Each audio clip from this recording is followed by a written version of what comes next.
নিত্য নতুন রোমান্টিক ভালোবাসার গল্প শুনতে চাইলে আব্দুল লাভ স্টোরি ইউটিউব চ্যানেলটি সাবস্ক্রাইব করে নোটিফিকেশন অন করে আমাদের পাশেই থাকুন। May I come in sir? Come. ডেকেছেন স্যার? দিয়া, তোমাকে কিছু কথা জানিয়ে রাখি। প্রথমত, এটা কলেজ, গুন্ডামি করার জায়গা না। দ্বিতীয়ত, তুমি যাদের মেরেছো তারা কে জানো? আমার ভাইয়ের ছেলে। ওদের মারার শাস্তি কি সেটা জানো? তোমাকে যদি কলেজ থেকে রাস্টিকেট করে দেই তখন কি করবে? লাইফটা তো শেষ হয়ে যাবে। তাই এটাই ভালো হবে যে তুমি ওদের কাছে গিয়ে ক্ষমা চেয়ে নাও। আর হ্যাঁ, ভবিষ্যতে কখনো লাগতে এসো না, কেমন? টিসির অ্যাপ্লিকেশন জমা দেব নাকি রাস্ট্রিকেট করবেন? Choice is yours. দিয়ার কথা শুনে প্রিন্সিপাল হা হয়ে গেল। মেয়েটা কলেজ ছাড়তেও রাজি। নিজের লাইফ এভাবে শেষ করবেন? ওরা যদি আপনার ছেলেও হতো তবু আমি মারতাম। আর ক্ষমা করার প্রশ্নেই আসে না। ওরা অন্যায় করেছে, আমি শাস্তি দিয়েছি, ব্যাস। এরপর তো কোনো কথা থাকার কথা না। শাস্তি দেওয়ার মতো মানুষ কি তুমি একাই আছো? এবার তো তুমি শাস্তি পাবে, তোমাকে রাস্টিকেট করা হবে। ধন্যবাদ স্যার। কেবিন থেকে বেরিয়ে আসলো দিয়া।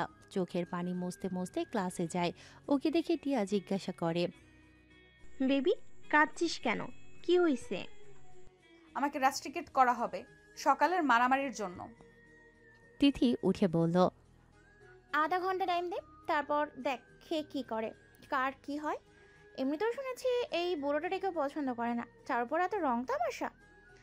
দিয়া জানে তিথি এখন কি করবে, তাই তিথিকে মানা করার জন্য বাইরে ছুট লাগায়, কিন্তু কাজ হয় না। তিথি মাইক নিয়ে মাঠের মাঝে দাঁড়িয়ে আছে। Attention please, give me some time. তিথির এমন মাইকিং দৃশ্য দেখে সবাই দাঁড়িয়ে যায়। তিথি বলতে শুরু করে, আপনাদের কাছে দুইটা কথা জানতে চাই। প্রথম কথা, মেয়েদের সম্মান বড় নাকি চাকুওয়ালা ছেলে? ভালো ছেলে না খারাপ বেয়াদব লম্পট ছেলেদের কথা বলছি। সবাই থতমত খেয়ে উত্তর দিল। মেয়েদের সম্মান। তিথি আবার বলল, আজ সকালে আমি আর দিয়া কিভাবে হ্যারাস হয়েছি দেখেছো সবাই।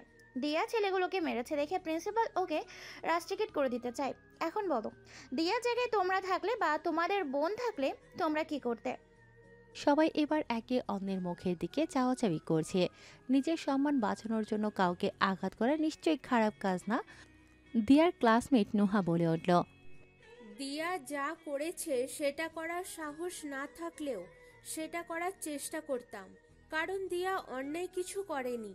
প্রতিটা মেয়ের কাছে নিজের সম্মান সবচেয়ে বেশি দামি।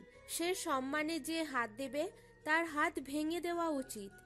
দিয়াকে যদি রাস্ট্রিকেট করা হয় তাহলে আমরা সবাই টিসির জন্য অ্যাপ্লাই করব। সবাই মাথা নেড়ে নুহাকে সমর্থন করলো, কারণ নুহা এই খুলনার 2 কমিশনারের মেয়ে এবং ভাগ্নি। সেই সাথে ওর কথায় কোনো ভুল নেই। তিথি বলল, কারেক্ট। দোতলায় দাঁড়িয়ে টিয়া আর দিয়া তিথির কাণ্ড দেখছে। টিয়া দিয়াকে চিমটি দিয়ে বলল, আমাদের তিথি স্কুলের মতো কলেজেও নিজের বৈশিষ্ট্য ছড়িয়ে বেড়াচ্ছে। এটা যেন ওর কাল না হয়। তিথিকে এসবের থেকে দূরে রাখতে হবে। তুই কি বলতে চাচ্ছিস সবার টার্গেট তিথির ওপর পড়বে? তিথি সেলফ ডিফেন্সের কিচ্ছু জানে না। হুট করে কোনো ছেলের সামনে পড়লে নিজেকে রক্ষা করবে কিভাবে? আমার জন্য এইগুলো করে ও নিজের বিপদটাকেই ডেকে আনছে। শুধু নিজের বন্ধুত্বটাই দেখিয়ে যেতে চাস তুই। আমাদের বন্ধু তোর জন্য এতটুকু করা তো বড় বিষয় না। সবসময় তুই আমাদের জন্য করবি, আমাদের ঋণী বানিয়ে রাখবি, সেটা তো হবে না। তোর জ্ঞান তোর পকেটে রাখ, পকেট নাই। জামার ভেতর ঢুকিয়ে রাখ, বান্দর। টিয়া হাসতে হাসতে তিথির কাছে যায়। ওদিকে প্রিন্সিপাল নিজে আসে দিয়ার কাছে। একদিনেই কলেজ হাত করে ফেলেছো।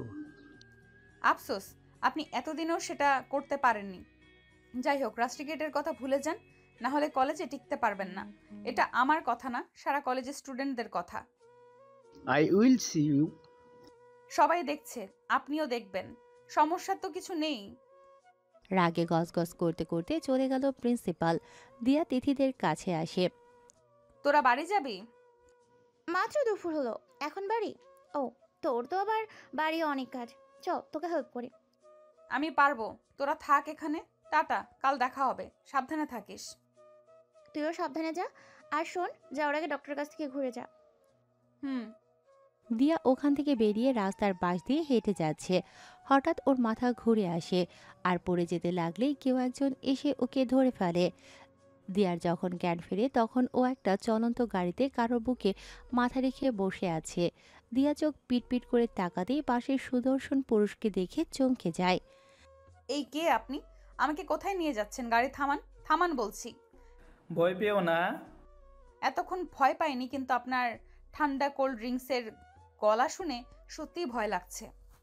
দিয়ার কথায় মুচকি হাসল লোকটা, তারপর পানির বোতল এগিয়ে দিয়ে বলল, পানি খাও।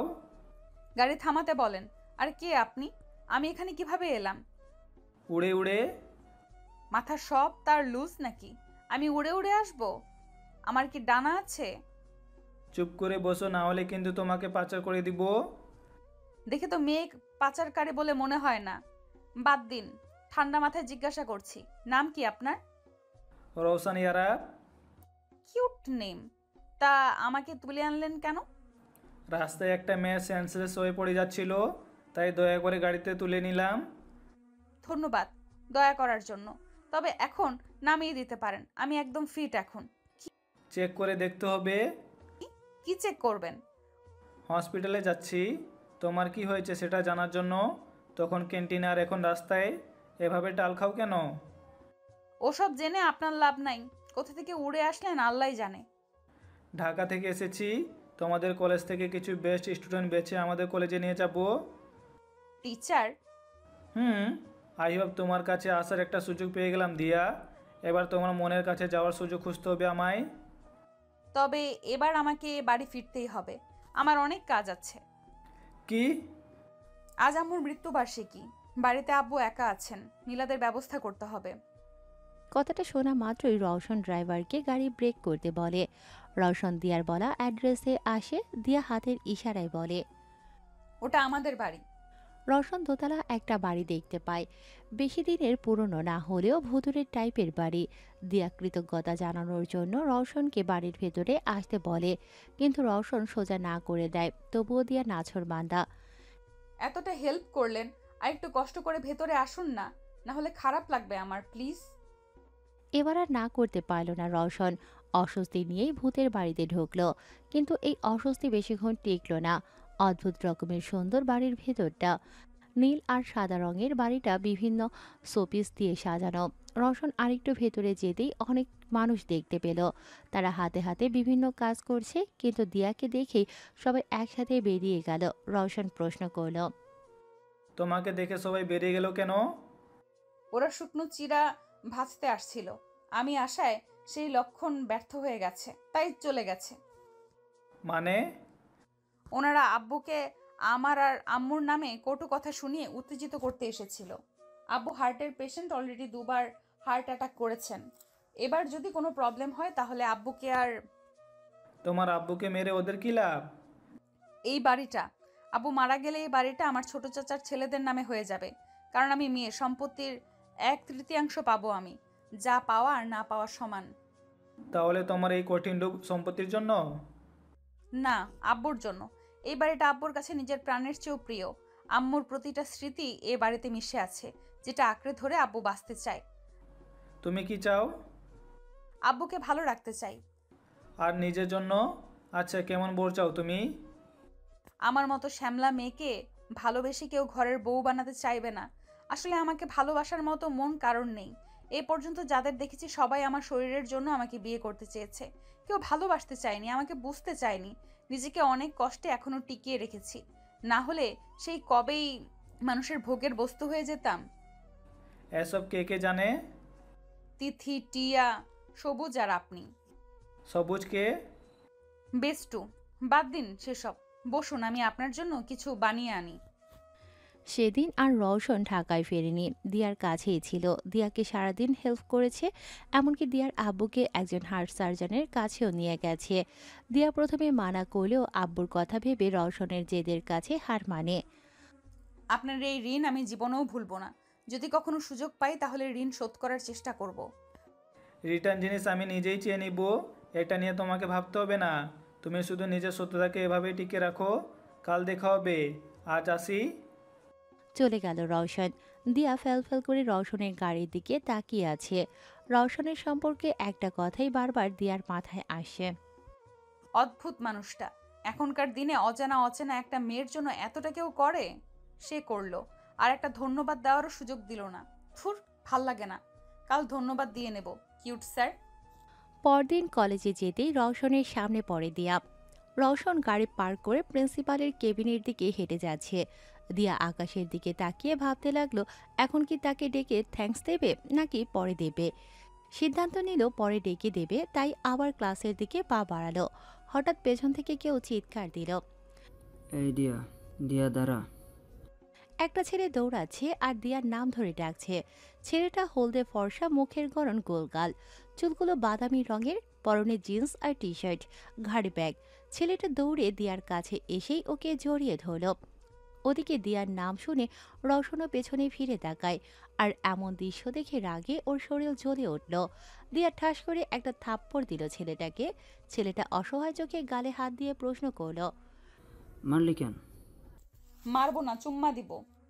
সাথে সাথে ছেলেটা মুখ এগিয়ে দিল। দে, আই ওয়ান্ট এ চুম্মা। কুত্তা হারামি, রাঙামাটি গেছিস একবারও বলেছিস আমাদের? তার উপর নাকি অ্যাক্সিডেন্ট করেছিস। গত পরশু আন্টির কাছ থেকে জানলাম এসব। ভাগ্যিস জিজ্ঞাসা করেছিলাম, না হলে তো জানতামই না। আমাকে সবটা না জানানোর শাস্তিস্বরূপ এবার তোকে পুঁতে ফেলবো এখানে। একদম না ডিউ বেবি। আমি মরলে আমার বউ বিধবা হয়ে যাবে, কষ্ট পাবে। অন্তত আমার বাসর অব্দি ওয়েট কর, বাসের উপর মারিস। এখন তো আরেকটা মেয়ের ক্ষতি হয়ে যাবে। তুই নিজে তো মরবি, আরেকজনকেও মারবি। এই পর্যন্ত একটা মশা মারতে পারলাম না, আবার নাকি মানুষ মারবো। পারবি না তো? পারবি কেমনে? তুই কি পুরুষ নাকি? Totally ladies. মাঝে মাঝে তো সন্দেহ হয়, মনে চায় চেক করে দেখি তুই আদৌ ইয়ে নাকি। এত বড় অপমান, আমার পুরুষত্ব নিয়ে সন্দেহ? দাঁড়া তুই। দিয়াকে আর পাইকে এক ছুটে ক্যান্টিনে তিথিদের কাছে চলে গেল। ছেলেটিও পেছন পেছন ছুটছে। কৌতূহল মেটানোর জন্য রওশনও ওদের পেছন পেছন গেল। ছেলেটিকে দেখে তিথি লাফিয়ে উঠল। সবুজ, তুই কবে আসলি? এখনো মরিসনি? সবুজ ছোটাছুটি বাদ দিয়ে উত্তর দিল। কেন, আমার মরার কথা ছিল নাকি? আমাকে মারার এত শখ কেন তোদের? তুই মরলে মিলাদ আর চল্লিশা ভালো করে খেতে পারতাম। সবগুলো ডাইনি। তুই কি ফিল্মের হিরো নাকি? আর আমি তোদের দুজনের জন্য আমার এখনো হিললে হচ্ছে না। যে মেয়েরে পটাতে যাই সেই মেয়ে তোদের ভয়ে ভেগে যায়। টিয়ার দিকে তাকা, বাইরে অত চোখ কেন? হ্যাঁ, পশু পাখি ঘরে পুষতে মানা করছে আম্মু। দিয়া পিন্স দিয়ে বলল। মাম্মাস বয়, তুই নিজেই তো জিরাফ, সজারু, বান্দর। তো আন্টি কি তোরে চোখে দেখে না? তোরে ঘর থেকে লাথি দিয়ে বের করে না কেন? আমার বের করলে নাতনির মুখ দেখবে কি করে? হায় রে লেডিস, ওটা পুতা পুতনি, পুত্রের ছেলে মেয়ে। আজ নিজেই নিজের কথা দ্বারা প্রমাণ করে দিলি যে তুই মাইয়া। না, আর সহ্য করা যায় না। চল আজকে তোর কাছে প্রমাণ করেই দেই আমি পুরুষ নাকি। অডিটোরিয়াম খালি আছে, চল। রওশন এতক্ষণ চুপ ছিল, কিন্তু এবার রাগ চরম সীমায় পৌঁছে গেল। ওরা কি বলছে দিয়াকে নিয়ে? সবুজ। রওশন দাঁতে দাঁত চেপে বলল। কি হচ্ছে এখানে? তিথি আর দিয়া সবুজের কথায় হাসতে হাসতে লুটুপুটি খাচ্ছিল। এমন সময় গম্ভীর কণ্ঠস্বর শুনে ওদের হাসি থেমে যায়। ওরা সবাই একসাথে রওশনের দিকে তাকায়। তিথি গালে হাত দিয়ে ফ্লোরে বসে পড়ে। হাই মার গই মেয়ে। দিয়া তিথিকে ছোট করে একটা লাথি দিল। তিথি চট করে উঠে দাঁড়ালো, তারপর রওশনের দিকে এগিয়ে গেল। কে তুমি? সবুজ টিয়াকে ইশারায় জিজ্ঞাসা করলো ইনিকে। টিয়া উত্তর না দিয়ে ঠোঁট ফুলিয়ে দিয়ার পাশে গিয়ে দাঁড়ালো। সবুজ টিয়ার কাজের ঠাই ঠিকানা ধরতে না পেরে ঠায় দাঁড়িয়ে রইল। দিয়া তিথিকে বলল। তিথি, উনি আমাদের নতুন স্যার। তোর মাথা খারাপ হয়ে গেল নাকি? হ্যাঁ, আমাদের কলেজে কোনো নতুন স্যারটার আসেনি। আসলে এই তিথির কাছে খবর থাকতো। দিয়া এবার অসহায় চোখে রওশনের দিকে তাকালো, তারপর প্রশ্ন করল। আপনি স্যার না? না। উত্তর শুনে দিয়ার মাথায় বাজ পড়ার মতো অবস্থা। রওশন এবার ডিরেক্ট দিয়াকে আক্স করল। বিয়ে করবে আমায়? সবার মুখটা ও হয়ে গেল। দিয়ার চোখের কোণে পানি চিকচিক করছে। ও লজ্জা মাখা মুখ নিয়ে আস্তে করে বলল। হ্যাঁ।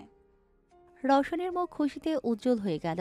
ও দিয়ার দিকে এগিয়ে দিয়ার হাত ধরতে গেলে দিয়া পিছিয়ে যায়। তারপর হাতের ঘড়ি ঠিক করতে করতে বলে, কি ভেবেছেন এটা বলবো? নো মিস্টার রওশন ইয়ারফ, আপনি একজন ফ্রড, লায়ার, যে কাল সারাটা দিন আমাকে মিথ্যা বলেছেন। বিশেষের সুযোগটা এইভাবে কাজে লাগালেন। রওশন চোয়াল শক্ত করে বলে, তোমাকে ভালোবাসি আমি, আর তোমাকে আমার চাই। এটা জেনে রাখো দিয়া পাখি, আজ থেকে ঠিক 1 মাসের মাথায় তুমি নিজে আমাকে ভালোবাসার কথা বলবে। অসম্ভব। অসম্ভবকে সম্ভব করে রোশনের speciality, so be ready for that day. আপনি দিয়ামণিকে চিনতে ভুল করেছেন। আপনি যা চান তা কখনোই হবে না। আমি আপনার জীবন নষ্ট করতে চাই না রওশন। আমি চাই না আমার জন্য আপনি হাজারো প্রশ্নের সম্মুখীন হন। তোমার বিশ্বাসের সাথে সাথে যেদিন ভালোবাসাটা অর্জন করব, সেদিন বুঝবে রোশন তোমাকে কতটা চাই, তোমার ভালোবাসাটা কতটা চাই। এই 28 বছরের নিরামিষ লাইফকে নতুন করে আমিষ হতে চাইছে, তাও শুধুমাত্র তোমার জন্য। নিজের ইচ্ছে না হোক, লাইফের ইচ্ছেটা আমি অবশ্যই পূরণ করব দিয়া পাখি। দেখা যাক কী হয়। বাই দ্য এ তিথি, তুমি প্রিন্সিপালকে এখানে নিয়ে আসো। তিথি এবার দিয়ার দিকে তাকালো। দিয়া ইশারায় যেতে মানা করছে। Okay fine. হ্যালো তুহিন, তুই খুলনা সিটি কলেজে চলে আয়, তোর ভাবি আর তার বন্ধুদের অ্যাটেন্ড কর। মাত্র বললাম তুই আয়, তারপর কথা বলছি। রওশন ক্যান্টিনের একটা টেবিলে গিয়ে বসলো আর ইশারায় সবাইকে ডাকলো। দিয়া আর তিথি বসে পড়ল। রওশন রক্ত চক্ষু নিয়ে সবুজ আর দিয়ার দিকে তাকালো। সবুজ ভয়ে বসে পড়লেও দিয়া দাঁড়িয়ে থাকলো। রওশন রেগে বলল, আপনাকে কি আলাদা করে ডাকতে হবে? যদি বলেন তাহলে অন্য উপায়েও ডাকতে পারি। কি বলুন, সেভাবে ডাকবো? ডাকতে বলেছি, চুপচাপ নিজের কাজ করে চলে যান। আচ্ছা তিথি, তুমিই বলো, আমি কোন দিক দিয়ে খারাপ? চেহারা মাশাআল্লাহ, বাড়ি গাড়িও অভাব নেই, তবুও তোমার বান্ধবী পড়ছে না, কারণ কি? আমার নামও জানেন? I like you. রওশন টাসকে খেয়ে গেল। বউ আহত হয় না, আর শালি নিহত হয়ে গেল। রওশনের ফোনে আবার কল আসে। ক্যান্টিনে আয়, আর প্রিন্সিপালকেও বলে দিস আয়, তোর জন্য মুরগি পুষছি। এটা দিয়া আর চোখে রওশনের দিকে তাকালো। রওশন চোখ টিপ দিয়ে একটা ফ্লাইং কিস ছুড়ে দিল। আসলেই অদ্ভুত। ভাবছি অপমান করলে চলে যাবে, তা না, ঘাড়ের উপর চড়ে বসেছে, তার উপর তিথিকে মুরগি বানাচ্ছে। কিছুক্ষণ পর প্রিন্সি আর একটা ছেলে দিয়াদের সামনে উপস্থিত হলো। ছেলেটা 5 ফুট 10 ইঞ্চি লম্বা, শ্যামলা, গালে খোঁচা খোঁচা দাড়ি, চোখের নিচটা কাজল দেওয়ার মতো, শ্যামলা হলেও ক্রাশ খাওয়ার মতো। প্রিন্সি এসেই বলল, আগামী 1 মাসের জন্য তুমি এই কলেজের টিচার রওশন। Thank you. প্রিন্সি আর কিছু না বলেই চলে গেল। ছেলেটাকে রওশন ডেকে টেবিলে বসালো, তারপর বলতে লাগলো, মাই ডিয়ার শালিকা শালক, মিট মাই ফ্রেন্ড তুহিন। ওর বিয়ের জন্য তিথির মতো একজন পাত্রী প্রয়োজন, তোমরা একটু খুঁজে দাও। দিয়া বুঝতে পারছে যে রওশন তিথির কথাই বলতে যাচ্ছে, তাই এবার ও টেবিলের দিকে এগিয়ে গেল। রওশন মুচকি হাসল, কারণ রওশন দিয়ার প্রতিটি স্টেপ বুঝতে পারছে। দিয়া যে রওশনের উপর একটু হলেও দুর্বল, সেটাও জানে রওশন, তবুও একটু নাটক করতে ভালোই মজা। এদিকে তিথিও কেমন জানি লজ্জা পাচ্ছে। এই প্রথম কোনো ছেলের সামনে বসে এমন অস্বস্তি লাগছে ওর। সবুজ বলল, এখানে যদি ঘটকালির কাজ হয় তবে আমার জন্য একটা মেয়ে খোঁজা হোক। দিয়া চট করে বলে উঠল, তোর জন্য মেয়ে না ছেলে খোঁজার প্রয়োজন? তুই নিজেই তো মেয়ে। এটা শুনে তুহিনের চোখ ছানা বড়া হয়ে গেল। তুহিন বারবার সবুজের দিকে তাকাচ্ছে। সবুজ তেলে বেগুনে ঝুরে উঠে বলল, তোর এসব কথার জন্যই আজ আমি সিঙ্গেল। না পারি মাইয়াগো প্রভু দেখাইতে, না পারে তোর টর্চার সহ্য করতে। তোর বউ এখন ভদ্রমাইয়া হইব, তাই আমি তোরে জ্বালামো। তোর বিয়ের পর শান্তিতে থাকিস, তাই জ্বালাতে যামু না। তখন জ্বালাতে যামু না দোস্ত, তখন তোরে পুরাইতে যামু। এবার বেশি করে শকর আদায় কর। টিয়া বলে উঠল, দিয়া, আমি বাড়ি যাচ্ছি, আমার ভালো লাগছে না। তুই গেলে সবুজ কি করবে? ওর যা ইচ্ছে তাই করবে। তিথির মাথায় দুষ্ট বুদ্ধি আসলো। চলো আমরা স্প্রিং দা বোতল খেলি। টিয়া, তুইও খেলবি? কোথাও যাবি না? টিয়া সায় দিল, কারণ ও না করলে তিথি ওর 13টা বাজিয়ে দেবে। তিথির হাতে বোতল, টিয়া আর সবুজ সামনাসামনি বসা। তুহিন তিথি আড়াআড়ি আর দিয়া রওশন আড়াআড়ি ভাবে বসে আছে। তিথি বোতল ঘোরাতে নিলেই তুহিন বলে ওঠে, রাউশন, তোরা খেল, আমার একটা ইম্পর্টেন্ট কাজ আছে, একজনকে কল দিতে হবে। তিথি পিন্স দিয়ে বলল, গার্লফ্রেন্ডকে কল দিতে হলে আমাদের সামনেই দেন, আমরাই তো কিছু মনে করব না। তুহিন মুস্কি হেসে একজনকে কল দিল। হ্যালো আম্মু, বাড়িতে জানিয়ে দাও তোমার ছেলে মেয়ে পছন্দ হয়েছে। বাচ্চা মেয়ে আম্মু, 2-1 বছর যাক, তারপর বিয়ে করব। ছবি তো নেই, দাঁড়াও তুলে দিচ্ছি। তুহিন তিথির সামনে এসে ফটাফট কিছু ছবি তুলে নিল, তারপর ওর মায়ের কাছে পাঠিয়ে দিল। তিথি হতবাক হয়ে তাকিয়ে আছে, কি হচ্ছে এসব? দিয়াও একটু শকড। ফার্স্ট দিনে ট্রেনের মতো দৌড়াবে আশা করেনি ও। রওশন মুস্কি মুস্কি হাসে। তিথি এক লাফে দাঁড়িয়ে গেল। এটা কি হলো? আমার ছবি কেন তুললেন? কি হবে, তোমাকে দেখতে চেয়েছে আম্মু, তাই ছবি তুলে দিলাম। আমি আপনাকে বিয়ে করব না। দিয়া তিথিকে জড়িয়ে চিমটি দেয়। তিথিও রাগিয়ে ফসতে ফসতে বলে, এটা কোনো কথা? আমি প্রেম না করে বিয়ে করব না।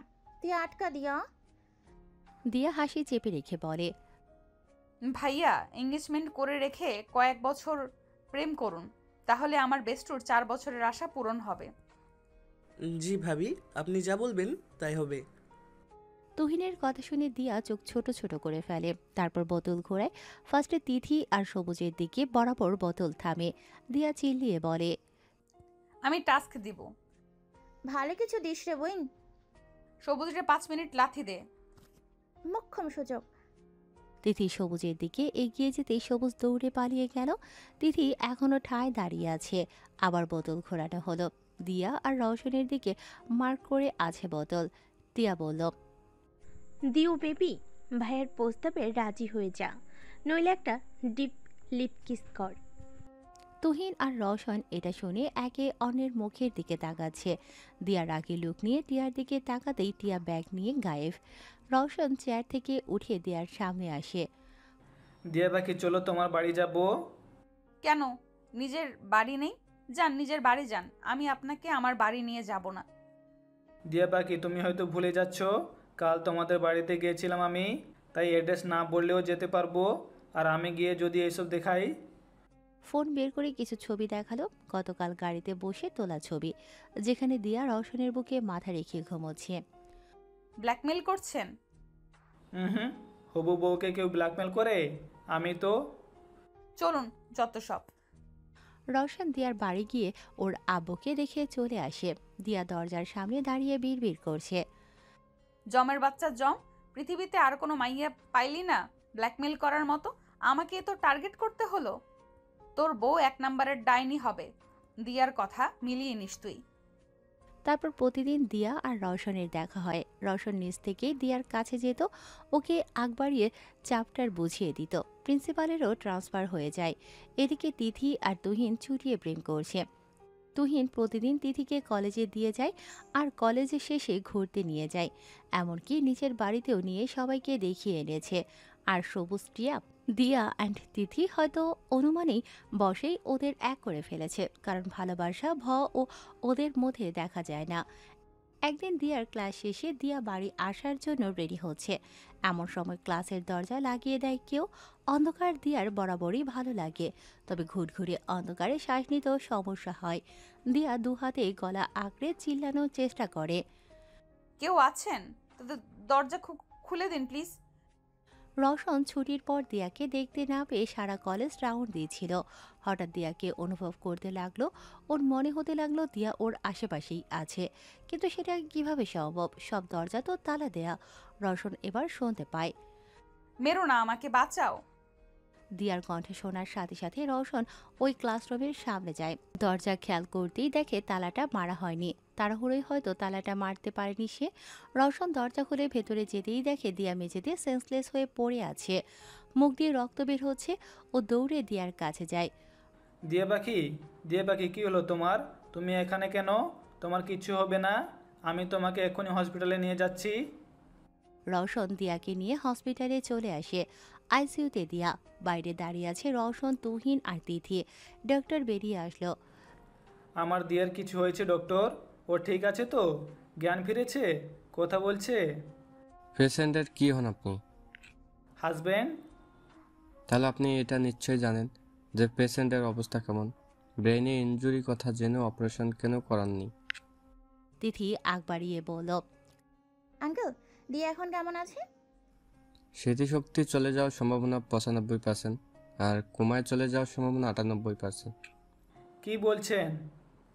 হ্যাঁ, ঠিকই বলছি। আজ ওনার কন্ডিশন দেখে মনে হচ্ছে ব্রেইনে প্রচুর চাপ পড়েছে।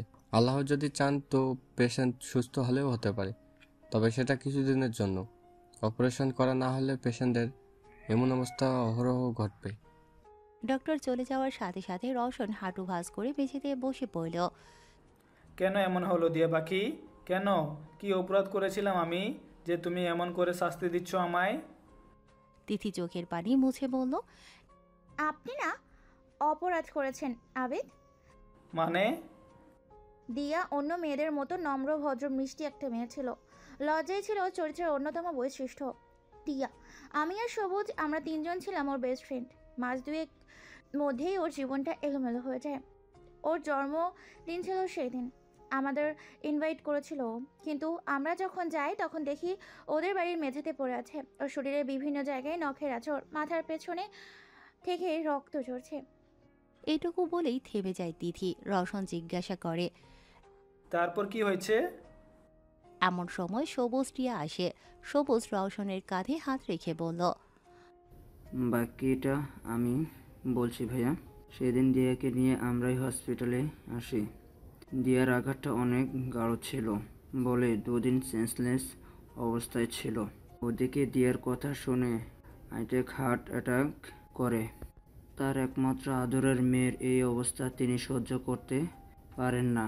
দিয়ার জ্ঞান ফিরলে সবার আগে আমি যাই ওর কাছে। দিয়া আমাকে দেখে ভয় পাচ্ছিল, তাই তিথিরাও আসে। 2 মাস আগে তিথি দিয়ার হাত ধরে বসে আছে, আর দিয়া চাদর দিয়ে বারবার মুখ ঢাকছে ভয়ে। টিয়া দিয়ার মাথায় হাত বুলিয়ে জিজ্ঞাসা করল, কি হয়েছে দিউ? ভয় পাচ্ছিস কেন? দেখ, আমরা এসেছি। তোরা চলে যা, আমার কিচ্ছু ভালো লাগছে না। আমাদেরও বলবি না কি হয়েছে?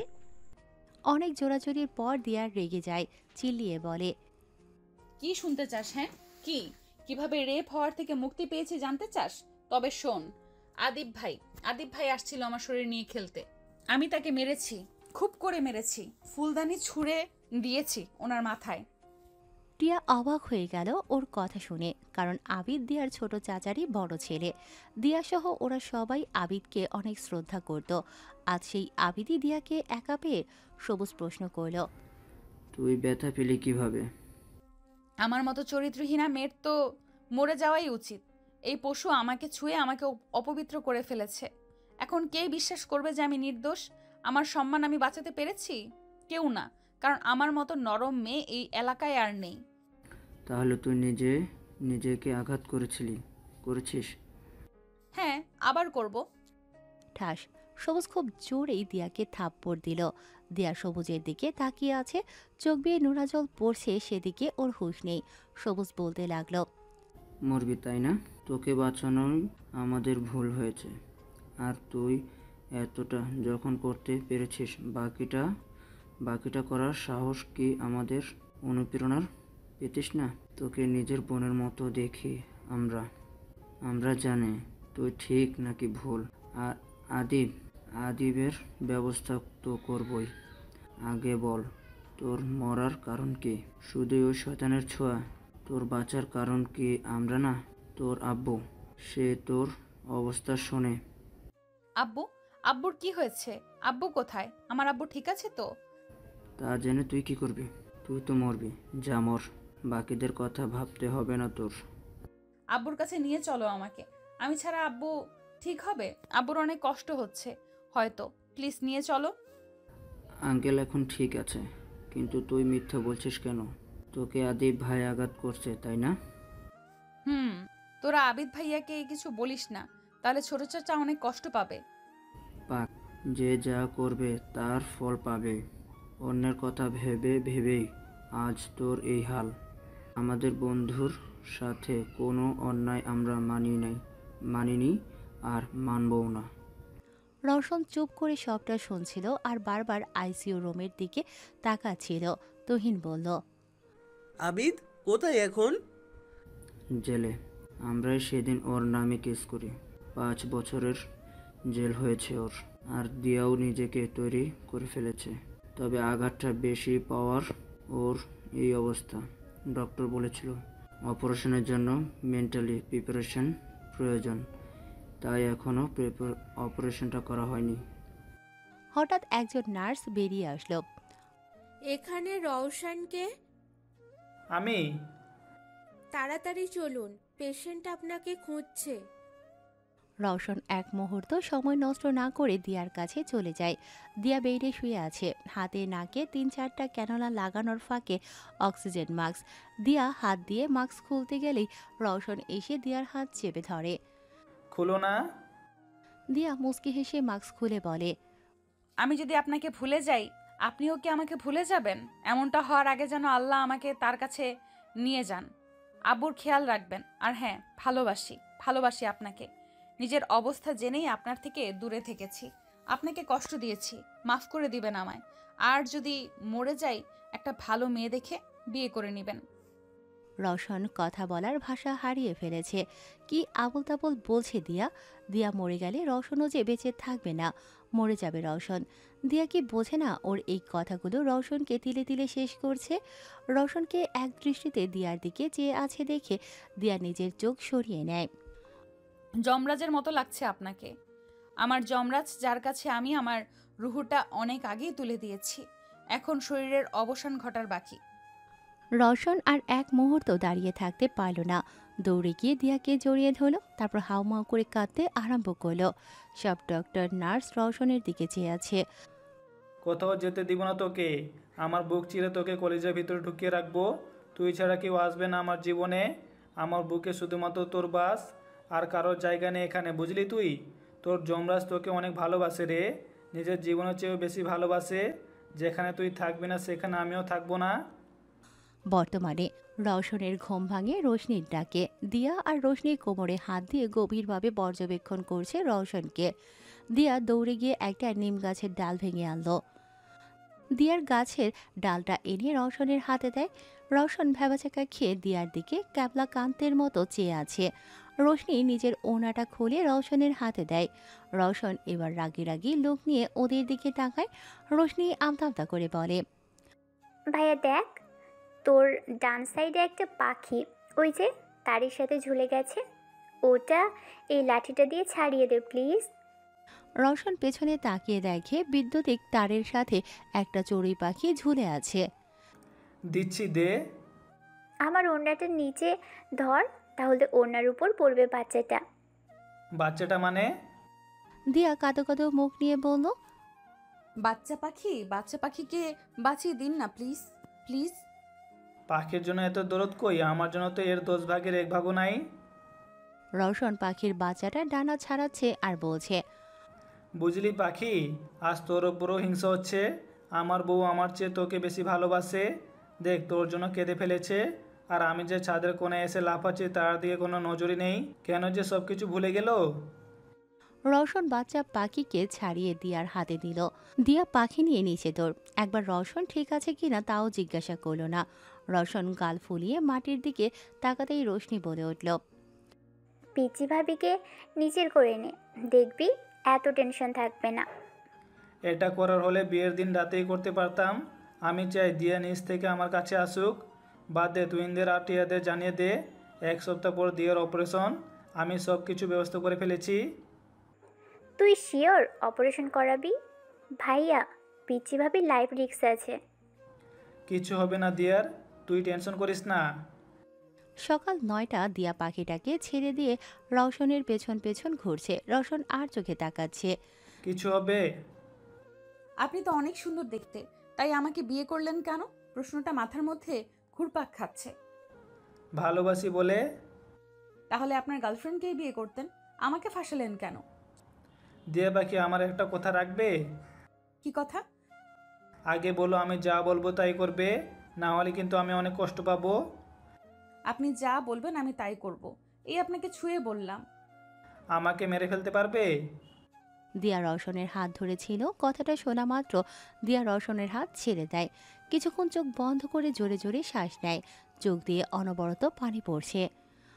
আমার রুহু তো আপনার কাছে, আপনি না থাকলে আমি থাকবো কিভাবে?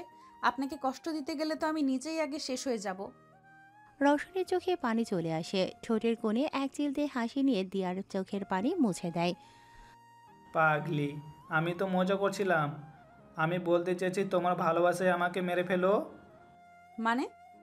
বোকা মেয়ে, রোশনির কাছ থেকে কিছুটা জেনে নিও, ও তোমাকে সব বলে দিবে। আপনি বলুন। আমি বলি না করি, আর যদি আরম্ভ করি তখন সহ্য করতে পারবে তো? কথার আগাগোড়া বুঝল না দিয়া, দুহাতে মাথা চেপে ধরে বসে পড়ল। চোখের সামনে অস্পষ্ট কিছু দৃশ্য ভাসছে। একটা ছেলের সামনে অনেকগুলো মানুষ, একটা মেয়ে বিছানায় শুয়ে আছে। দিয়া মেঝেতে ছটফট করতে শুরু করে। এদিকে রওশন চোখ বুজে দিয়ার বাচ্চামিগুলো মনে করতে থাকে। বাঁচাও আমাকে, মরে যাব আমি। দিয়ার মুখে এমন কথা শুনে চোখ মেলে তাকায় রওশন। দিয়া মেঝেতে সেন্সলেস হয়ে পড়ে আছে। হসপিটালে ডক্টর রওশনকে তার কেবিনে ডেকেছেন। May I come in? Yes mister ইয়ারফ। আঙ্কেল দিয়া? দিয়ার অবস্থা অনেক ক্রিটিক্যাল।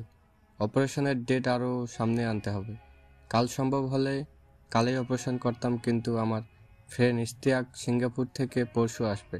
মেইনলি ও নিজেই দিয়ার দায়িত্ব নিতে চেয়েছে। আঙ্কেল প্লিজ দিয়াকে ঠিক করে দিন, ওকে ছাড়া আমি বাঁচতে পারবো না। খুব বেশি ভালোবাসি ওকে। জানি রওশন, সেদিন তোমার ভালোবাসার জোরেই দিয়ার জ্ঞান ফিরছিল। তোমাকে দেখছি আমরা। খুলনা থেকে দিয়াকে যখন আমার কাছে নিয়ে এসেছিলে, তখন তোমার নিজেকে একবার দেখা উচিত ছিল। আমার কথা বাদ দিন আঙ্কেল, ভেতরটা পুড়ে যাচ্ছে আমার। আচ্ছা, দিয়ে কি বাড়িতে নিয়ে যেতে পারবো? হ্যাঁ, আজকের জন্য, তবে কাল রাতেই ওকে হসপিটালে অ্যাডমিট করতে হবে। আর অবশ্যই রক্তের ব্যবস্থা করে রাখতে হবে। সব হয়ে যাবে। বিছানায় ঘুমিয়ে আছে দিয়া। রওশন ঠিক ওর পাশেই ওর হাত ধরে চোখ বুজে আছে, যেমনটা 9 মাস আগে ছিল। 9 মাস আগে সেদিন দিয়া অপারেশন থিয়েটারে শ্বাস নেওয়া ছেড়ে দিয়েছিল। রওশনও নিজের হিতাহিত জ্ঞান থেকে সরে গিয়েছিল। রওশনের লক্ষ্য ছিল একমাত্র দিয়ার জ্ঞান ফেরানো। রওশন ধীর পায়ে দিয়ার দিকে এগিয়ে যায়। তারপর দিয়ার মুখের কাছে নিজের মুখ নিয়ে একটা কথাই বলে। আমার দিয়া পাখির কিছুই হয়নি, আর হবেও না। দিয়ার মাস্ক খুলে ওর ঠোঁট নিজের আয়ত্ত করে শ্বাসক্রিয়া কার্যক্রম চালিত করতে ব্যস্ত রওশন। উপস্থিত নার্স এবং ডক্টর একে মনে চেয়ে আছে ওদের দিকে। কিছুক্ষণ পর দিয়ার আঙ্গুল নড়ে ওঠে। নার্সরা ব্যস্ত হয়ে পড়ে ক্যানোলা ঠিক করতে। রওশন দিয়াকে ছেড়ে দিয়ার হাত ধরে পাশে দাঁড়াতেই ওর নিজেরও মাথা ঘুরে আসে। দিয়ার হাতের আঙ্গুল নিজের হাতের মধ্যে আঁকড়ে ধরে চুপ করে বসে থাকে দিয়ার পাশে। বর্তমানে দিয়া ঘুমের ঘরেই হাতে গরম ছোঁয়া অনুভব করতে থাকে। দিয়ার চোখের সামনে পুরনো স্মৃতিগুলো ভাসতে থাকে। কলেজ ক্যাম্পাসে দাঁড়িয়ে আছে তিথি, টিয়া, তুহিন, সবুজ আর রওশন। দিয়ার রওশন, ওরা মজা করছে। হঠাৎ অন্ধকার রুমে আটকে যায় দিয়া। রওশন ওকে বাঁচাতে আসে, ব্যাস লাফিয়ে ওঠে দিয়া। রওশন! দিয়ার আওয়াজে রওশন চোখ মেলে তাকায়। দিয়া ছটফট করছে দেখে রওশন দিয়াকে শান্ত করার জন্য নিজের বুকের সাথে চেপে ধরে। ছটপট করো না দিয়া পাখি, শান্ত হও। দেখো আমি আছি তো তোমার কাছে, কিছু হবে না তোমার। তোমার রোশন তোমার কিছু হতে দিবে না। আব্বু কোথায়? তিথি, সবুজ, ওরা কোথায়? চমকে গেল রওশন। তবে কি দিয়ার সব মনে পড়ে গেছে? ওরা কালকে আসবে দিয়া পাখি, তুমি চিন্তা করো না। দেখো পরশু তোমার চেক আপ হলেই তুমি একেবারে সুস্থ হয়ে যাবে। চেক আপ নাকি অপারেশন? মিথ্যা বলছেন আমায়? কিন্তু কেন? আমি তো সব কিছুই জানি। তোমার সব মনে পড়ে গেছে? সব মানে? আমার তো সেদিন ক্লাসরুমে যেগুলো হয়েছিল সেগুলো তো ঘটে যাওয়া কিছুদিনের কথা মনে আছে। আমাকে মনে আছে তোমার? মনে থাকলেই কি আর না থাকলেই বাকি। আমার অজান্তেই তো বিয়ে করে বন্দি করে রেখেছেন। এবার নাটক বন্ধ করে ছাড়ুন আমাকে।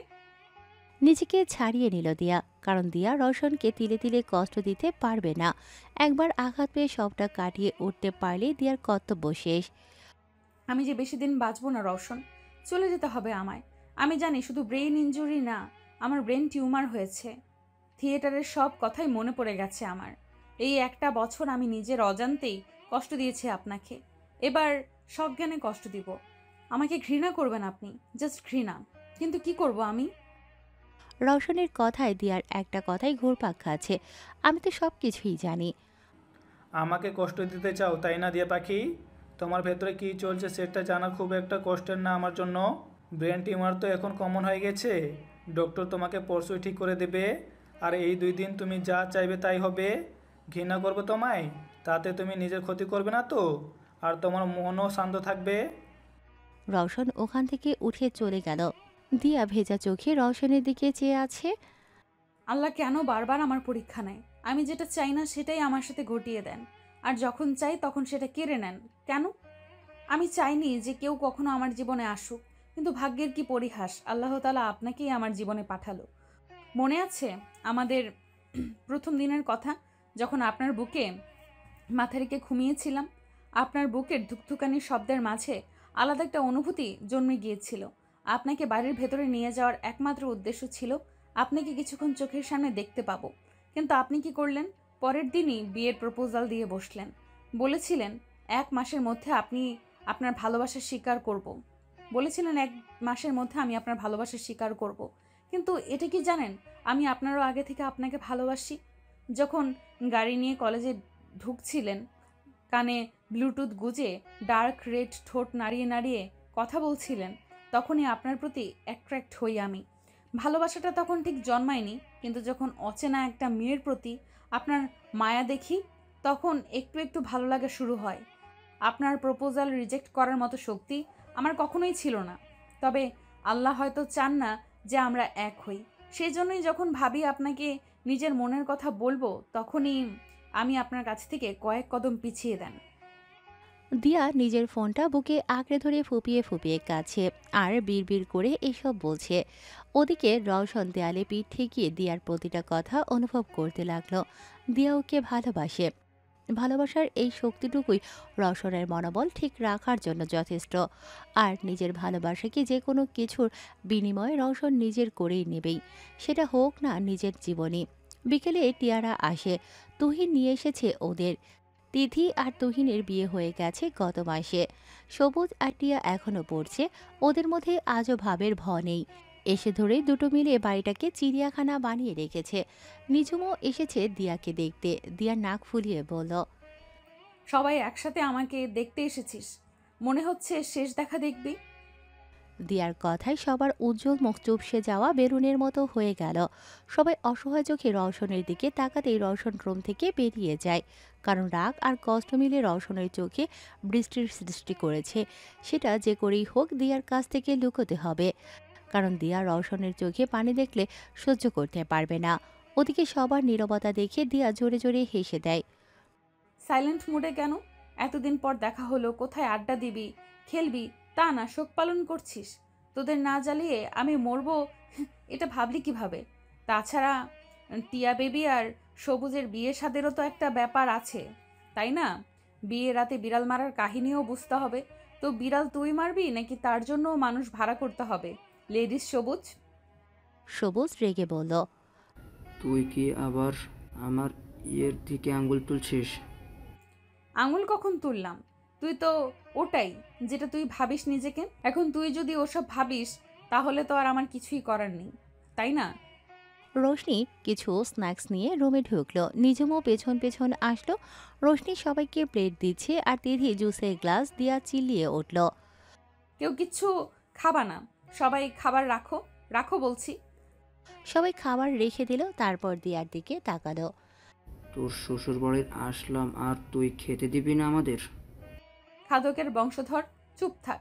আগে তিথির বাসরের কাহিনী শুনবো, তারপর খাওয়া। দিয়ার কথা শুনে তিথির চোখ রসগোল্লার মতো হয়ে যায়। বিস্ফোরিত চোখে তাকিয়ে জিজ্ঞাসা করে, কে? বাসরাতে তুহিন ভাইয়া তোর সাথে কি কি করেছে তার ফুল কম্পোজিশন বলবি এখন। আর হ্যাঁ, এটা অন্তত বলিস না যে কিছুই হয়নি, কারণ তোকে হাড়ে হাড়ে চিনি আমরা। তুহিন ভাইয়া কিছু না করলেও তুই কিছু করবি, এর গ্যারান্টি দিতে পারি আমি।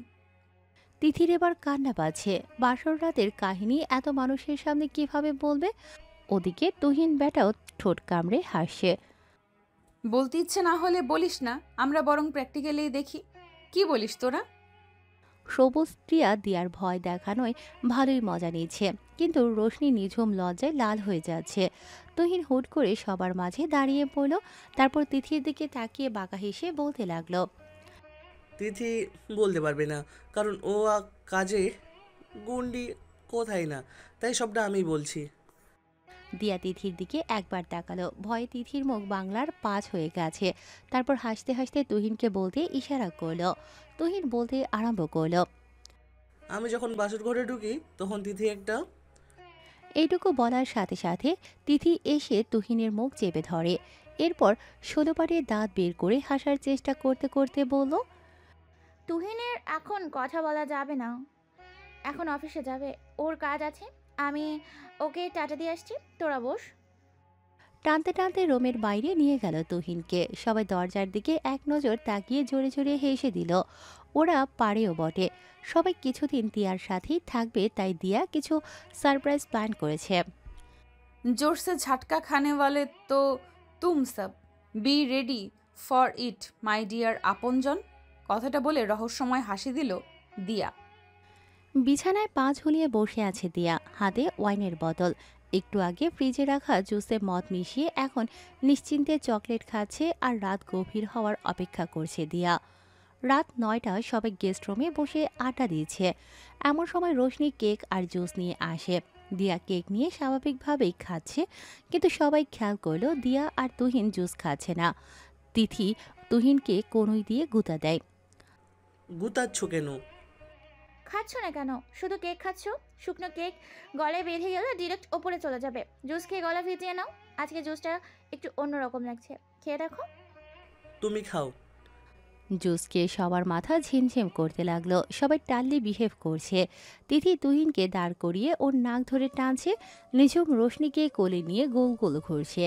সবুজ টিয়া নিজেদের দিকে তাকাচ্ছে আর কিছুক্ষণ পর পর হু হা করে হেসে উঠছে। ভাগ্যিস রিমিকার রায়হান বাড়ি নেই, তাহলে ছেলেমেয়েদের এমন কাণ্ড দেখে বেহুশ হয়ে যেত। দিয়া পাশে একটা ফোনের ক্যামেরা অন করে রাখে, তারপর একটা বাটি আর চামচ এনে টুং টুং শব্দ করে। সবাই এবার দিয়ার দিকে তাকালো। দিয়া মুস্কি হেসে বলল, সবাই বসো, আমরা এখন খেলবো। দিয়ার কথা শুনে সবাই বাধ্য ছেলেমেয়ের মতো বসে পড়ল। তিথি তুহিনের কোলে বসেছে দেখে দিয়া হাসতে লাগলো। ওদিকে রোশনিকে নিঝুম কোলে নিয়ে দেখে রোশনি মুখ গোমরা করে বসে আছে। তুহিন দিয়ার দিকে তাকিয়ে গোমরা মুখে জিজ্ঞাসা করলো, এবার কি হবে ভাবি? সবাই তো ড্র্যাঙ্ক কোড, এদের সামলাবো কিভাবে? मैं हूं না তো সবাই বলো এখন কার কি মনে চাচ্ছে? তিথি লাফিয়ে উঠে বলল, রোম্যান্স? আমার আদর খেতে ইচ্ছে করছে, আই নিড অনেক আদর। তুহিন, আমাকে আদর করো। তুহিনের গাল টেনে ধরে তিথি আধো আধো গলায় বলছে আর তুহিনের দিকে মুখ এগিয়ে দিচ্ছে। দিয়া হালকা হেসে উত্তর দিল, সেটা পরে, এখন তোকে কিছু গিফট দিতে চাই। সেটা তো নে, রাত তো এখনো অনেক বাকি, রোম্যান্স না হয় রুমে গিয়ে করিস। তুহিন উঠে গিয়ে একটা বড় বক্স আনে, র্যাপিং পেপারে মোড়ানো বক্স। তুহিন বক্সটা এনে তিথির সামনে দেয়। তিথি বক্সটা ধরে দাঁত দিয়ে কামড়ে খোলার চেষ্টা করছে, কিন্তু পারছে না। খুলতে না পেরে তিথি জোরে জোরে কেঁদে দেয়। বক্স খুলতে পারছি না, আমার গিফট, আমার গিফট, খুলে দাও এটা। দিয়া বক্সটা থেকে র্যাপিং পেপার খুলে তিথির হাতে দেয়। তিথি একটা নিয়ে ছিঁড়ে ফেলে কার্টুন। ভেতরে দুটো বক্সিং গ্লাভস। তিথির ছোট থেকেই বক্সিং শেখার শখ। ও সবসময় বলতো ও বক্সিং শিখবে, দুর্বল মেয়েদের পাশে দাঁড়াবে, বাজে বাজে ছেলেদের মেরে শিক্ষা দেবে। তাই দিয়া এগুলো সব তুহিনকে বলেছিল। তুহিনও তিথির শখ মেটানোর সব ব্যবস্থা করে ফেলল।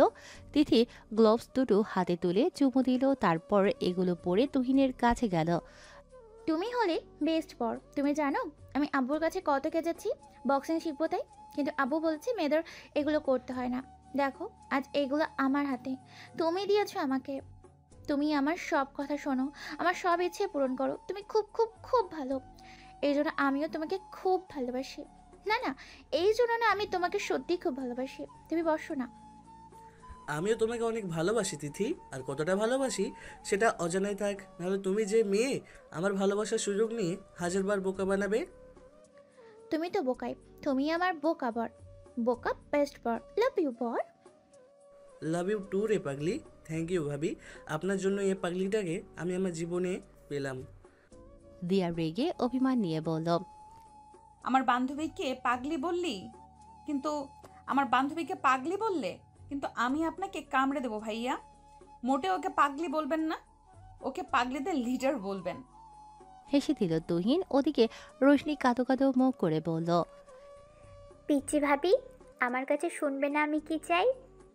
হ্যাঁ তো তুমি কি চাও আপু? রোম্যান্স কিন্তু হবে না, তোমাদের বিয়ে হয়নি আপাতত।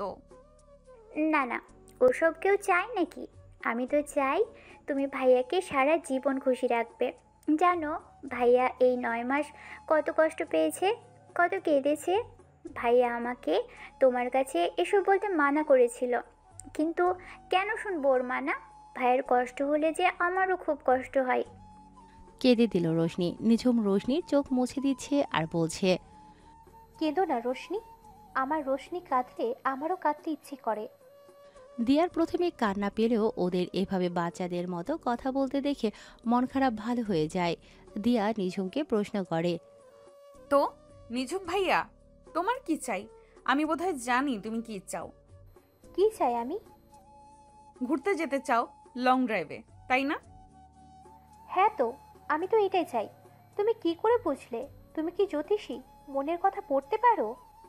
এই তো তোমার রশনি বলেছিল, তাই তোমার জন্য আমি একটা গাড়ির কথা বলেছি রওশনকে। এসএমএস করেছিলাম, হয়তো দেখে কিনে ফেলেছে। এবার খুশি তো? অনেক খুশি। তুমি অনেক ভালো ভাবি, কিন্তু তোমার চেয়ে আমার রোশনি বেশি ভালো, তাই না রোশনি? রোশনি ঘাড় 45 ডিগ্রি অ্যাঙ্গেলে ঘুরিয়ে একবার দিয়ার দিকে আরেকবার নিজের দিকে ঘুরিয়ে বলল, পিচ্চি ভাবি ভালো, আমিও ভালো। আমি তোমার কাছে বেশি ভালো, পিচ্চি ভাবি ভাইয়ের কাছে বেশি ভালো। আসলেই যে যাকে ভালোবাসে সে তাকে অন্য কারোর সাথে কম্পেয়ার করতে পারে না, কখনো অন্য কারোর সাথে গুলিয়ে ফেলতে বা অন্য কারো পাশে সহ্য করতে পারে না। কথাটা মাথায় আসতেই দিয়া ভাবতে লাগলো, রওশনের কাছ থেকে দূরে গেলে রওশন নতুন আরেকজনকে ওর জীবনে আনবে। রওশন কি দিয়াকে ভুলে অন্যতে মিশে যাবে? দিয়াকে কি আর ভালোবাসবে না? আমার দিয়া পাইকে আমি আগে যেমন ভালোবাসতাম এখনও বাসি, আর ভবিষ্যতেও বাসবো। তাই আমাকে নিয়ে ভয় না পেয়ে সবাইকে নিয়ে ভাববো। আর প্ল্যানিংয়ে সবাই আছে, কিন্তু আমি নাই কেন? ইটস নট ফেয়ার দিয়া পাখি। রওশনের গলা শুনে পেছনে তাকায় দিয়া। রওশন প্যান্টের পকেটে 2 হাত গুজে দরজার সাথে পিঠ ঠেসে দিয়ার দিকে তাকিয়ে বেবি ফেস করে অদ্ভুতভাবে ঠোঁট নাড়িয়ে কথাগুলো বলল, এই লোকটা এমন কেন? মনে মনে কি ভাবছি সেটাও বলে দিচ্ছে। কিভাবে বুঝতে পারে এসব? আমার উপর টুকটাক করেনি তো? তোমার মনের কথা জানার জন্য আমাকে অন্য কৌশল ব্যবহার করতে হয় না দিয়া পাখি। তোমার চোখ আর ঠোঁট নাড়ানো দেখলেই সব বুঝতে পারি আমি। কথাটা শোনা মাত্র দিয়া হাত দিয়ে ঠোঁট চেপে ধরে, তাদেরকে ফিক করে হেসে দেয় তুহিন। লজ্জায় দিয়া মাথা নিচু করে ফেলে। ঠিক তখনই রওশন বলে ওঠে, এখনই এত লজ্জা? যখন তোমাকে নিজের করে নিব তখন কি করবে? তুহিন পিন্স দিয়ে বলল, তখন তো ভাবছি রে রওশন, আমারটা দেখেই বুঝে গেছি তিথির মতো গুন্ডি টাইপের নির্লজ্জ, অল্প লজ্জাওয়ালা মেয়ে আমার সামনে লজ্জায় যে হারে কাঁপাকাঁপি করছে, তাতে আমাদের ভাবিকে খুঁজে পাওয়াই যাবে না, বিলীন হয়ে যাবে। রওশন ক্লোজ আপ হাসি দিয়ে বলল, ও বিলীন হয়ে গেলে রোম্যান্স কি তোর বউয়ের সাথে করব? আমার বউ? ভাই ও হ্যাভি ডেঞ্জারাস, ছুতে গেলেই কারেন্ট লাগে। মানে এত জোরে ধাক্কা দেয় যে বৈদ্যুতিক শক্তিতেও হার মানায়। তোরটা পারফেক্ট, তাই ওটা নিয়েই খুশি থাক। তোরে তো তাও ছুতে দিয়েছে, আমারে এখনো একটা কিসও করেনি। দিয়া ওদের অভিযোগ আর কথা শুনে বেকুব বনে গেল। কিসব লাগাম ছাড়া কথাবার্তা, এতগুলো মানুষের সামনে ছোঁয়াছুঁই, কিস, কারেন্ট। তুহিন ভাইকে ইনোসেন্ট ভাবছিলাম, এখন দেখি দুটোই এক। এদের মধ্যে লজ্জা শরম বলতে কিছুই নাই। এই জন্যই একবার বলাতে মদ নিয়ে চলে আসছে। উফ, আগে 3টে লজ্জাহীন বন্ধু ছিল, এখন আরো 2টা অ্যাড হলো। লজ্জায় দিয়ার নাক মুখ কান গরম হয়ে যাচ্ছে, রীতিমতো লালচে হয়ে যাচ্ছে। রওশন দিয়াকে খোঁচা মেরে তুহিনকে বলে, চুপ কর, আমার বউ লজ্জায় লাল টমেটো হয়ে যাচ্ছে। তা খেয়ে ফেল, খেতে মানা করছে কি? একবার তো টেস্ট করবি, বিয়ে করেছিস তো, একবার টেস্ট করেই দেখবি না? দিয়া এবার দাঁড়িয়ে গেল, বলল, আমার একটা কাজ আছে, আমাকে আমাদের রুমে যেতে হবে। দরজার কাছে আসতেই বিপদে পড়ে গেল দিয়া। রওশন দরজার সামনে থেকে সরছে না। টিয়া চিল্লিয়ে উঠল। আমাদের কিছু দিবি না বেবি? রওশন দিয়ার সামনে এগোতে এগোতে বলল, দিয়ার অপারেশন হলে আমরা বান্দরবনে ঘুরতে যাব। নীলগিরি, নাপা খুব, আমিয়া খুব, সাত ভাই খুব, আর ট্যুরের সব খরচ আমার। এতে চলবে তো তোমাদের? সবুজ ঢলতে ঢলতে বলল, খুব চলবে, তবে এখন ঘুমের প্রয়োজন। আমি ঘুমালাম, টাটা সবাইকে। সরুন, আমি যাব, কাজ আছে। সরে গেল রওশন। দিয়া সোজা রুমে চলে এসে দরজা লক করে ঘুমিয়ে গেল। সকালে দিয়াকে নিয়ে হাসপাতালে চলে আসলো রওশন আর টিয়া। তিথিরা আসতে চেয়েছিল, কিন্তু দিয়া চায়নি এত মানুষ নিয়ে হসপিটালে যেতে, তাই তিথিরা না চাইতো বাড়ি থেকে যায়। দিয়ার কিছু টেস্ট করিয়ে দুপুরবেলা ছেড়ে দেয় ডক্টর আঙ্কেল। রওশন দিয়াদের নিয়ে রেস্টুরেন্টে যায়। দুপুরে খাবার খেয়ে আবার হসপিটালে আসে। দিয়াকে 3 ঘন্টা পর পর 6টা স্লাইন দেওয়া হয়েছে। দিয়া বিছানায় শুয়ে আছে, পাশের চেয়ারে রওশন বসে। টিয়াকে বাড়ি পাঠিয়ে দিয়েছে দিয়া। বেচারি এমনিতেই হসপিটালে থাকতে পারে না, তার উপর আজ সারাদিন থেকে অসুস্থ হয়ে গেছে। বেডটা অনেক বড়, বসে না থেকে শুয়ে পড়ুন। দরকার নেই, তুমি ঘুমানোর চেষ্টা করো। সারাদিন অনেক ধকল গেছে তোমার উপর দিয়ে। আমি তো ভুলেই গেছিলাম আমার পাশে ঘুমালে মানুষের গায়ে ফোস্কা পড়ে। আমার তো চর্মরোগের সমস্যা, তাই না? রওশন বুঝতে পারে যে দিয়া রেগে যাচ্ছে, তাই বিছানায় উঠে বসে। দিয়া ঠোঁট চেপে ধরে বলল, ভেবেছিলাম কারোর বুকে মাথা রেখে ঘুমাবো, কিন্তু আমার তো কেউ নাই, তাই আর ইচ্ছে জমিয়ে কি লাভ। থাক, বালিশেই ঘুমাই। রওশন দিয়ার পাশে হেলান দিয়ে বসে দিয়ার মাথা সাবধানে নিজের বুকের উপর রাখে, হাত বালিশের উপর দিয়ে রাখে যাতে ক্যানোলা ঠিক থাকে। রওশন দিয়ার চুলের মধ্যে হাত বুলিয়ে দিতে থাকে। আমার বেবিদের কি নাম দেওয়া যায় বলো তো? 4টা নাম ভেবে রাখতে হবে, 2টা ছেলে আর 2টা মেয়ের। আমাকে জিজ্ঞেস করছেন কেন? আপনার বেবি আপনি নাম রাখেন। হ্যাঁ, তোমার তো কিছু না। থাক, আমি নিজেই ভাবছি কি নাম রাখা যায়। পেয়েছি, ঝুনঝুনি আর টুনটুনি। ছেলেদের নাম ঝুনটুন আর মেয়েদের নাম ঝুনি টুনি। দারুণ লাগবে ঝুনঝুনি টুনটুনির আব্বু বলে ডাক শুনতে। রওশনের কথায় ফিক করে হেসে দেয় দিয়া। কেন জানি না আজ ওর অনেক ভালো লাগছে। রওশনের থেকে দূরে যাওয়ার চিন্তা ওর মাথাতেও আসে না। শুভ দিনের ইঙ্গিত পাচ্ছে ও। এভাবেই বিকেল গড়িয়ে সন্ধ্যা, সন্ধ্যা গড়িয়ে রাত, আর রাত গড়িয়ে নতুন সকাল হয়। সারা রাত রওশন দিয়াকে গল্পে মাতিয়ে রেখেছিল যাতে মিনিমাম ডিপ্রেশনও ওর মাঝে না আসে। অপারেশন থিয়েটারে দিয়া। ইস্তিয়াক খান অপারেশন করছে, ওটি এর বাইরে দাঁড়িয়ে আছে দিয়ার আব্বু, দুরুক, রিমিকা, রায়হান সহ বাকি সবাই। সবাই আল্লাহর কাছে দোয়া করছে। ওদিকে রওশন আজ দিয়ার জন্য রোজা রেখেছে, মানত করেছে। দিয়াকে ওটিতে নেয়ার পরপরই রওশন পাশে থাকা একটা মাজারে চলে যায়। 1.5 ঘন্টা পর ওটি থেকে বের হয় ইস্তিয়াক। দুরুক আর রায়হান সাহেব দৌড়ে ওনার কাছে যায়। দুরুক হাঁপাতে হাঁপাতে বললেন, আমার মেয়ে দিয়া কেমন আছে? অপারেশন সাকসেসফুল, বাট ও প্রপার রেসপন্স করছে না। রক্ত দিয়েছি, তবুও সেটা নিতে পারছে না। টিউমারটা কেয়ারফুলি কেটে ফেলা হয়েছে। ভেবেছিলাম পেশেন্ট দ্রুত রেসপন্স করবে, বাট ইনফ্যাক্ট 72 ঘন্টার মধ্যে জ্ঞান না ফিরলে ও কোমায় চলে যেতে পারে। দুরুকের হাত পা অবশ হয়ে আসতে লাগলো। রায়হান দুরুককে ধরে একটা ব্রেঞ্চে বসালো, তারপর রওশনকে খবর দিল। খবর পাওয়া মাত্র রওশন হসপিটালে চলে আসে। কেবিনে দেয়া হয়েছে দিয়াকে। সবাই এক নজর দিয়াকে দেখে চলে যায়। রওশন এখনও কেবিনের ভেতর ঢোকেনি। রোশনি রওশনকে বুঝিয়ে সুঝিয়ে দিয়ার সামনে আনে। দিয়ার মাথায় ব্যান্ডেজ করা, হাতে ক্যানোলা, মুখে অক্সিজেন মাস্ক, চোখের নিচে কালো দাগ পড়ে গেছে। কোমর অবধি চুলের মাঝ বরাবর কেটে ফেলা হয়েছে। রওশনের চোখ যেন স্থির হয়ে গেছে।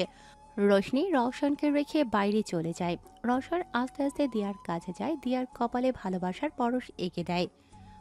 আমার দিয়া পাখি আবার আমার বুকে ফিরে আসবে, আর এবার ফিরে আসলে কোনো কষ্টই দিয়া পাখিকে ঘেঁচতে দিব না। এটা রওশন ইয়ারাবের প্রমিস। টানা 2 দিন নাওয়া খাওয়া বাদ দিয়ে দিয়ার পাশে দিয়ার হাত ধরে একভাবে বসে আছে রওশন। হঠাৎ ওর মনে হলো দিয়ার চোখের পাতা নড়ছে। রওশন এবার কেঁদে দিল। চোখ দিয়ে অনবরত পানি পড়ছে দিয়ার হাতে। দিয়ার আঙুলটাও নড়ে উঠল। দিয়া পিটপিট করে চোখ মেলে তাকালো। সামনে রওশন বসে আছে, গালে খোঁচা খোঁচা দাড়ি, চোখের নিচটা গর্ত হয়ে গেছে। ফর্সা চেহারায় আগের মতো হাসি নেই। মরমরা টাইপের হয়ে আছে যা দেখে দিয়ার বুকের ভেতর মোচড় দিয়ে উঠল। রওশন, চুপ, কোনো কথা না, আগে তোমাকে দেখতে দাও আমায়। এক দৃষ্টে দিয়ার দিকে তাকিয়ে আছে রওশন। তারপর উঠে গিয়ে দিয়ার চোখে মুখে হাতে চুমু খেতে শুরু করে। দিয়া ভ্রু কুঁচকে তাকাতেই রওশন বলে উঠল, ওভাবে দেখো না, এখন তুমি সুস্থ হয়ে গেছো, তাই তোমাকে কিন্তু আর ছাড় দিব না। ঝুনঝুনির আম্মুর হওয়ার জন্য তৈরি হও, আমি আঙ্কেলকে ডেকে আনছি। এক সপ্তাহ পর দিয়াকে নিয়ে রওশন বাড়ি ফিরেছে। বাড়িটা ঠিক বিয়ে বাড়ির মতো সাজানো, বাইরে লাইটিং করা, ফুল দিয়ে রাস্তা সাজানো, আর সবচেয়ে বড় কথা আজ রওশনের বিয়ে। আরও একবার সাজানো হয় দিয়ার বাসর। ফুলের গন্ধে মম করছে সারা বাড়ি, তবে বাসর ঘরে আজ আর ফুল নেই। দিয়ার পছন্দ মতো বাসর ঘরটা বেলুন আর ঝাড়বাতি দিয়ে সাজানো হয়েছে। সবটাই করেছে তিথি, তাই দিয়াকে রুমে বসিয়ে দিয়ে দরজা ধরার দায়িত্বটাও নিজেই নিয়েছে। রাত 10টা। রওশন রুমে ঢোকার জন্য পা বাড়াতেই তিথি সহ টিয়া রোশনি ওর সামনে প্রকট হয়। তিথি রওশনের সামনে হাত বাড়িয়ে আছে। রওশন ওদের এমন ব্যবহারে খানিক চমকে যায়। কি? ভাইয়া, এত কষ্ট করে বাসর ঘর সাজালাম, তো দরজা ধরার টাকা দিবেন না? রওশন হেসে উত্তর দিল,